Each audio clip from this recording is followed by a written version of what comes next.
ഇറാനിലേക്ക് വീണ്ടും അമേരിക്കയുടെ ആക്രമണം. സൈന്യത്തിനും വാണിജ്യ ഗതാഗതത്തിനും ഭീഷണിയായി സ്ഥലം ലക്ഷ്യമിട്ടായിരുന്നു ഇറാനിൽ ആക്രമണം നടത്തിയത്.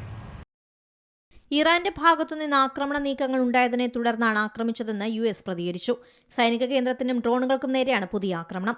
ഹോർമുസ് കടലിടുക്കിനും ഭീഷണിയാണെന്ന് കണ്ടെത്തിയ ഇറാന്റെ 4 ഡ്രോണുകൾ US സൈന്യം വെടിവെച്ചു. 5ാമത്തെ ഡ്രോൺ വിക്ഷേപിക്കാൻ ഒരുങ്ങുന്നതിനിടെയാണ് സൈനിക കേന്ദ്രത്തിന് നേരെയും ആക്രമണം നടന്നത്. സംഘർഷം അവസാനിപ്പിക്കുന്നതിനുള്ള കരാറിനെക്കുറിച്ച് US-ഉം ഇറാനും ചർച്ച നടത്തുന്നതിനിടയിലാണ് വീണ്ടും ആക്രമണം. ഇതോടെ ചർച്ചകൾ കൂടുതൽ സങ്കീർണമായി.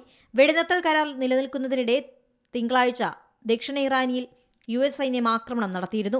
ഹോർമുസ് കടലിടുക്കിൽ മൈനുകൾ സ്ഥാപിക്കാൻ ശ്രമിച്ച ഇറാനിയൻ റവല്യൂഷണറി ഗാർഡ് കോറിന്റെ ബോട്ടുകളും മിസൈൽ വിക്ഷേപണ കേന്ദ്രവുമാണ് US ലക്ഷ്യമിട്ടത്. ഇറാനിലെ തുറമുഖ നഗരമായ ബന്ദർ അബ്ബാസിൽ സ്ഫോടന ശബ്ദങ്ങൾ കേട്ടതായി വിവരമുണ്ട്. ഹോർമുസിൽ അമേരിക്ക നിരീക്ഷണം തുടരുമെന്നും ഹോർമുസിന്റെ നിയന്ത്രണം ഒരു രാജ്യത്തിനും നൽകില്ലെന്നും ട്രംപ് അറിയിച്ചു.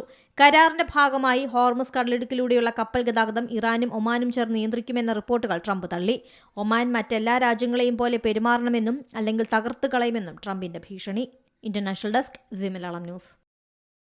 ഏറ്റവും പുതിയ വാർത്തകളും വിശേഷങ്ങളും വിരൽത്തുമ്പിലറിയാൻ സീ മലയാളം ന്യൂസ് എല്ലാ ഡിജിറ്റൽ പ്ലാറ്റ്ഫോമുകളിലും ലഭ്യം.